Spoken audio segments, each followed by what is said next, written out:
isang unit lang, no? Anyways. Sige, we'll start na section B so you can prepare for your gross exam. Okay, so this, for this afternoon, we will discuss the cranial nerves. Okay. Okay, so again, we have 12 cranial. I-record ba natin? Sige, pwede naman natin i-record para dun sa section. Oo, para meron tayong ano. Record ko para meron kang... Okay. Meron tayo sa Sex of Friday. Okay, again, good afternoon, section B. Okay, so we will discuss our orientation is the cranial nerves. Again, we have 12 pairs of cranial nerves. 10 of them, they are located at the brain stem. Okay, with cranial nerves 1, the olfactory nerve is again found here at the base or the inferior surface of the frontal bone, and you have here the optic nerve. In this picture, you have the optic chiasma. Okay, so again, 2 cranial nerves arises from the midbrain, that is the oculomotor and the trochlear. Remember, class, the oculomotor nerve, they arises or emerges here in between the crus cerebri. And the only cranial nerve that exits posteriorly, that is the trochlear nerve. Okay, here, this is the pons. We have 4 cranial nerves at the level of the pons. At the anterolateral surface of the pons is the trigeminal nerve, which is divided into 3 branches: the ophthalmic, the maxillary, and the mandibular. Okay, in between the pons and the medulla, you have 3 cranial nerves here: the abducent, the facial, and the most lateral, which is the vestibulocochlear. Okay, this is the medulla or the medulla oblongata. Okay, we have 4 cranial nerves at the medulla. In between the olives and the inferior cerebellar peduncle is the emergence of the glossopharyngeal, the vagus, and the accessory nerve. In between the olives and the pyramid is the hypoglossal nerve. Okay, so again, the olfactory nerve, the receptors of the olfactory nerves, they are found here above the superior concha. Okay, so again, at the superior concha is where you'll find the receptors for the olfactory nerve. They will associate or they will enter the olfactory bulb and connect with the mitral cells of the olfactory bulb, which is your second order neuron. So, ayan yung olfactory nerve nyo. Hindi siya class makikita sa ating brainstem. It passes through the cribriform plate of the ethmoid bone. Cribriform plate of the ethmoid bone.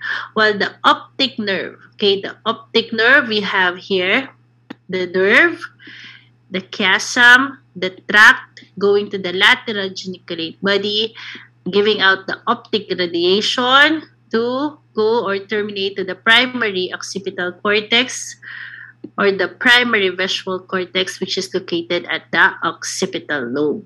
Okay, so yan. It is again found at the base of the cerebrum. Okay.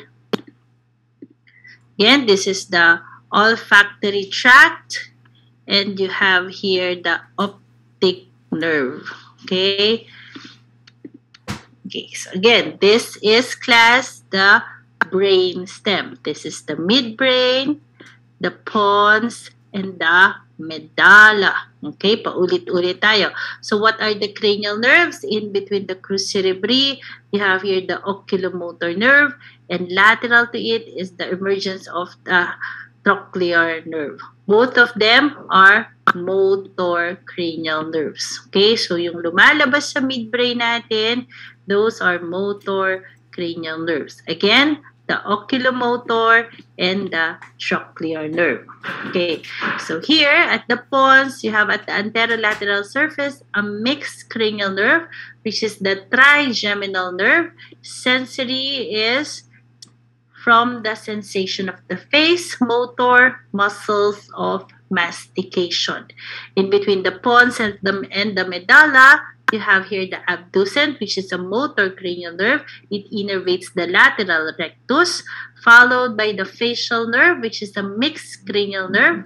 Okay, for the facial motor component is for the muscles of facial expression, while the sensory is from the anterior two-thirds of the tongue. And lateral to it is the vestibulocochlear nerve, which is purely sensory for hearing, balance, and audition. Okay, sound. Okay, and the medulla. Okay, the medulla, you have here the glossopharyngeal, the vagus, both are mixed cranial nerve, and this accessory nerve going down to the medulla. Okay, it innervates the trapezius and the sternocleidomastoid muscle. In between the pyramid and the olives, these two swelling here, you have here at the anterolateral sulcus, the hypoglossal nerve, which innervates the tongue muscle. Okay, so again, this is an actual specimen. You will see the abducent nerve here at the anterolateral surface of the pons, the trigeminal nerve. You have here the vestibulocochlear and the facial nerve. Okay. Okay, how about, this is the trochlear nerve. Again, the trochlear nerve is the only cranial nerve that exits posteriorly. Okay? So, siya lang yung nag-exit na cranial nerve sa dorsal surface of the brainstem. It exits inferior to the inferior colliculus of the midbrain. Okay. For the cranial nerve nuclei, what did we say about nuclei? It is located inside the brainstem. Okay, yung mga nucleus nyo, they are located inside the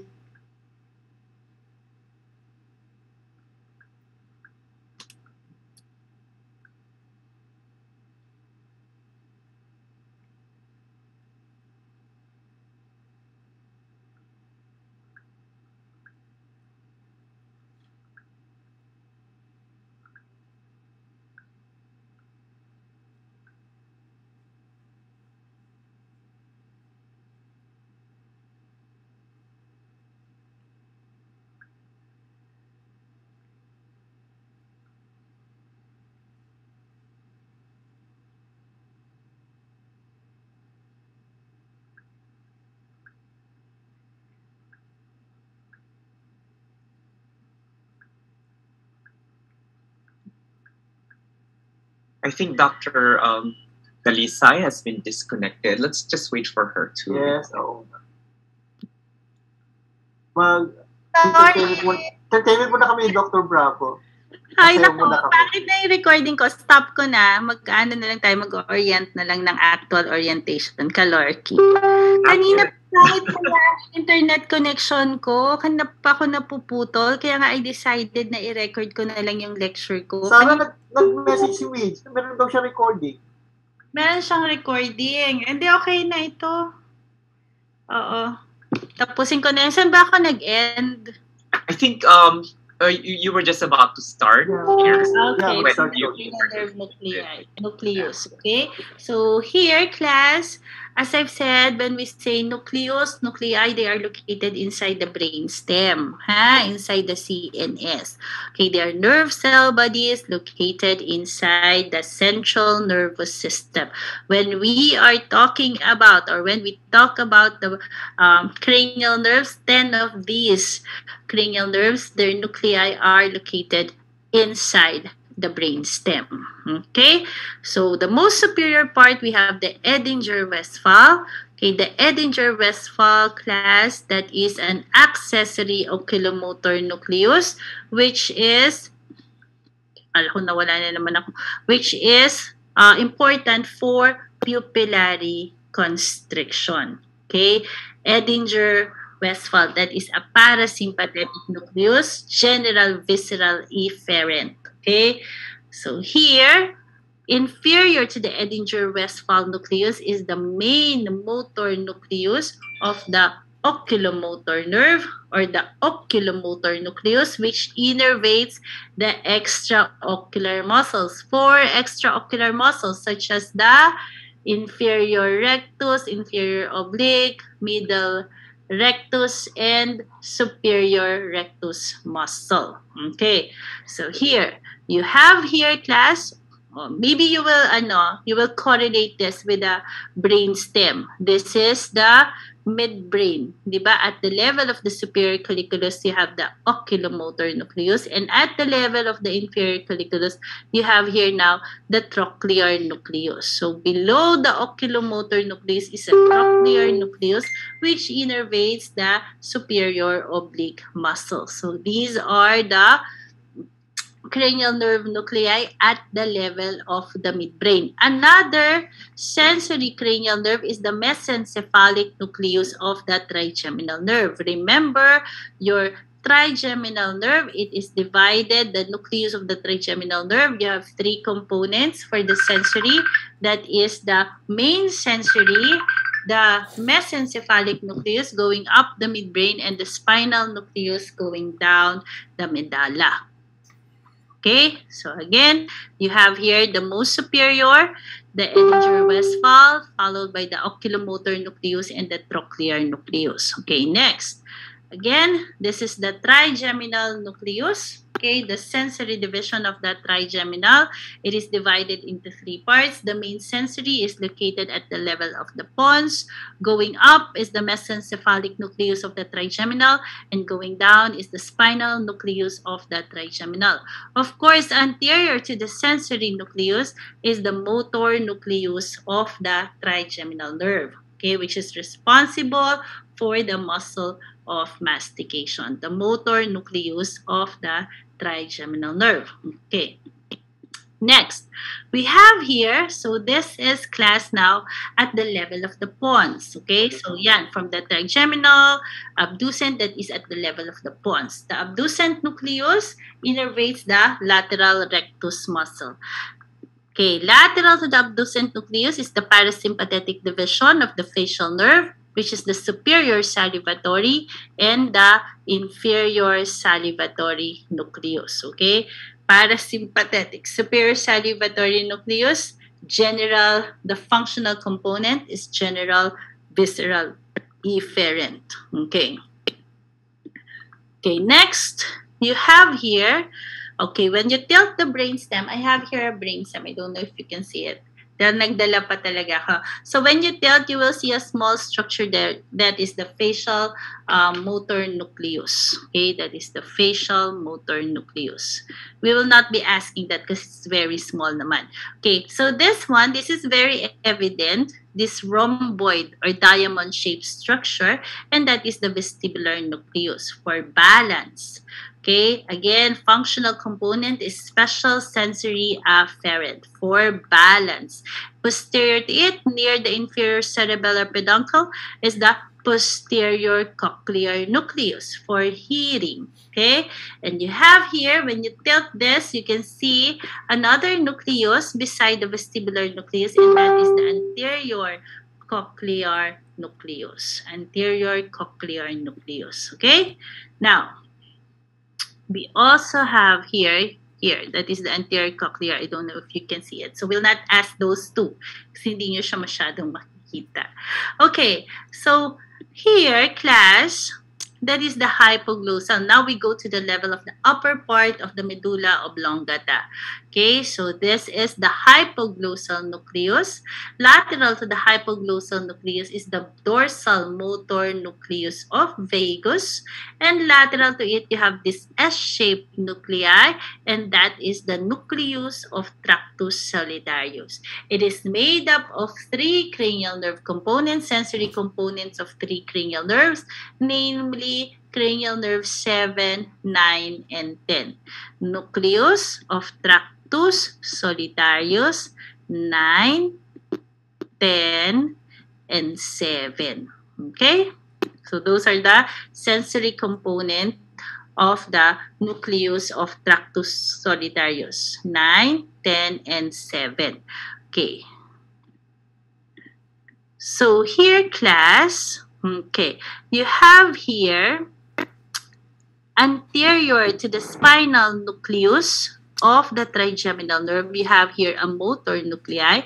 That is the nucleus ambiguus. Nucleus ambiguus. So here, this is a high power magnification. This is the spinal nucleus of the trigeminal, and this is the nucleus ambiguus. Nucleus ambiguus supplies the muscle of the pharynx, larynx, and the upper part of the esophagus. The functional component is special visceral efferent. It is made up of 3 cranial nerves, namely cranial nerves 9, 10, and 11. The motor component of cranial nerves 9, 10, and 11. Again, that is the nucleus ambiguus. Okay. This is the nucleus of Tractus solitarius. Lateral to it is the accessory nucleus, which innervates the sternocleidomastoid and the trapezius muscle. Accessory nucleus. Okay. So that ends our orientation. Do you have any question? Let's repeat. Ulitin natin. Feeling ko hindi nyo siya masyadong nag-gets. Ituro mo tapos tanongin natin siya. Oo nga. Oh my God. Section B, are you okay? No po. Wait lang. Wait lang ha. Ay, sorry. Ulitin ko. I think I have here a cranial nerve exercise. Hanapin ko lang ha. Are you okay, Section B? Nagmamadali. Kanina pa walang kagana-gana tong Section B kasi mag-e-exam sila sa gross. Laboratory. Nakatadhana na score nila dyan. Ito, laboratory exercise. Prepared kami, akala nyo Section B. Swerte nyo, kayo lang yung na bigyan ng laboratory exercise. So is this face-to-face examination or online? Online pa rin. Pero they will eventually have like a face-to-face cadaveric exam soon. Soon. But sa gross. Gross, yeah. Okay, so cranial nerves. So kindly answer. Okay, Section B. Mag-participate muna kayo. Kanina pa kayo naka-turn off ng camera. Okay, so please identify the cranial nerve. Oculomotor. Ha? Oculomotor. Very good. This one? Trochlear. Very good. How about this one? Abductor. Lucille? This is the Accessory nerve. accessory nerve. This one? Hypoglossal. Hypoglossal. Those are your motor cranial nerves. Ito, class. Ano itong mali? Abducent. Okay. Next. How about this one? Trigeminal. The trigeminal. Parang may galit doon. Trigeminal. Okay, ito.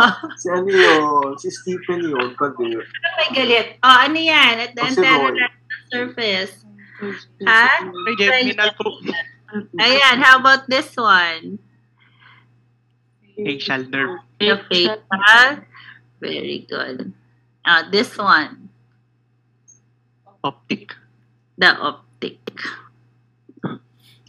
Okay. This one. Trochlear nerve. The trochlear nerve. Very good. Okay. How about this one, class? Olfactory tract. That is not the olfactory nerve, ha? That is the olfactory tract. Pag buo yan, may bilog dito, that is the olfactory bulb.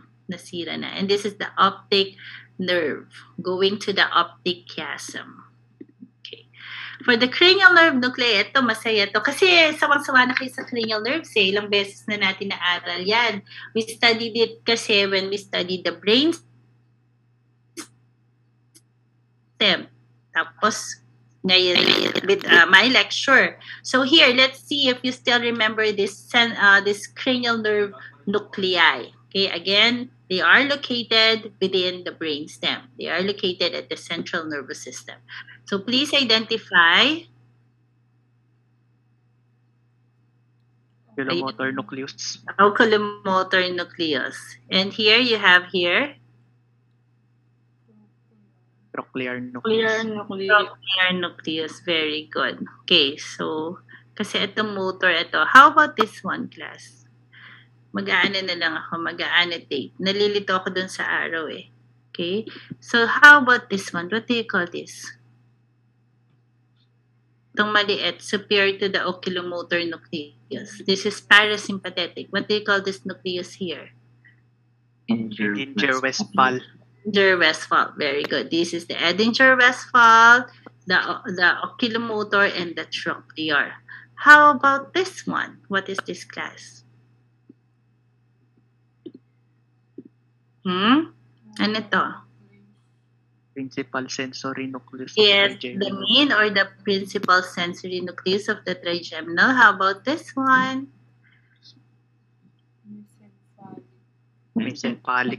The mesencephalic nucleus Ay, of the sorry. trigeminal. And itong pababa, Spinal nucleus. the spinal nucleus of the trigeminal. Very good. Okay. So here, this is the motor nucleus of the trigeminal. Okay. Okay, how about this one, class? What do you call this? Abducent nucleus. Abducent nucleus. And here, lateral to the abducent nucleus, what do you call this, class? Sa Superior salivatory nucleus. Yes, the superior salivatory and the inferior salivatory. So, magkadugtong lang yan. And you have here, itong maliit na to, that is the facial motor nucleus. Okay? How about this one? What do you call this, class? Angular. Ha? Pinakamalaki. Pinakalaki. Ano yan? Vestibular. Very good. The vestibular nucleus. And this one, ito na naman, nawala na naman yung cursor. Ito, ano to? What do you call this, class? Posterior cochlear nucleus. Posterior cochlear. Very good. Tatanggalin ko na nga yung annotate ko. Ba't naglolo ko yung annotation ko? Magaling na, Sarah. Kaya nga, gagaling na nila. Kasi nga nag-lecture na tong mga to. Okay. Remind po, the best way to study this one is to make a tabulation. Yeah. Kaya nga yung lecture. Pag-tabulate po kayo, Relation eh. tapos Yeah. you should be able to classify it, kasi yun yung itatanong sa inyo ni Dr. Sarah. Pwede rin sa Shopee ng model ng brainstem. I think it's also available. Pag ito, mahal to. Ivory to, Char. Siguro, ay, mahal ba siya, Dennis? Yung made in China lang siguro, your imitation. For study purposes lang naman. Okay, so yan, the facial motor. Vestibular and the posterior cochlear, and when you tilt it, that is the anterior cochlear. Okay, so we now go to the level of the medulla. Okay, so what do you call this? Nuclei here. Hypoglossal nucleus. Hypoglossal, followed by, ano tong matabang to, tong sausage na to? Ha? Dorsal. Vagal nucleus. Okay, and lateral to it, yung S na yan. Ito, sorry ha, yung ito. Ano to? Nucleus of Solitary. Tractus solitarius. Very good. So, what are the cranial nerve components of the nucleus of Tractus solitarius? Ano yung tatlong cranial nerves? 9, 10, and 7 po. 9, 10, and 7. O, ginamit niya yung NPS natin. Okay, and here, sorry ha, talagang naglolo ko yung annotate. Ito, ano to? Ito. Itong mahabang yan. That is, hindi na nila nakita at punong-puno na ng ano yung aking. Hindi na nakita. Clear all drawings. Then I will just erase my annotation. Okay, so here, what do you call this class? Hindi na ako mag-annotate. Itong mahabang to. Besides the spinal nucleus of the trigeminal. There's ambiguous. Nucleus ambiguous. What are the cranial nerves? Motor component of 3 cranial nerves. 19, 11. 11. And this one, last, ano to? Accessory nucleus. Accessory. So, you will notice, no, yung mga nasa medial side, nandyan sa gitna, usually they are motor in function. Yung mga nasa lateral, yun yung mga sensory in function. Okay? You are correct. Okay, that is the nucleus ambiguous and the accessory. Very good. Classification, Sarah. Naku, masyadong mahirap ang classification. Baka hindi pa nila masyadong ma-absorb. Kailangan nila mag-practice. Baka wala akong teacher. Baka sagot niya JSIS. Ano yung classification? Gawa nga ako ng table ng classification. Oo. Ano pa yan? Ano pa nila yan? Baka bago-bago pa lang yan. Okay? So, okay kayo? Identify nyo, Identify muna tsaka sila i-classify. Oo, i-classify kasi sobrang hirap kakalito. Okay? So, pauwi na natin sila at mag-aaral. Pag nalagpasan naman nila to, di ba, Dr. Oo, Masaya na sila sa neuro, di ba? Masaya sila.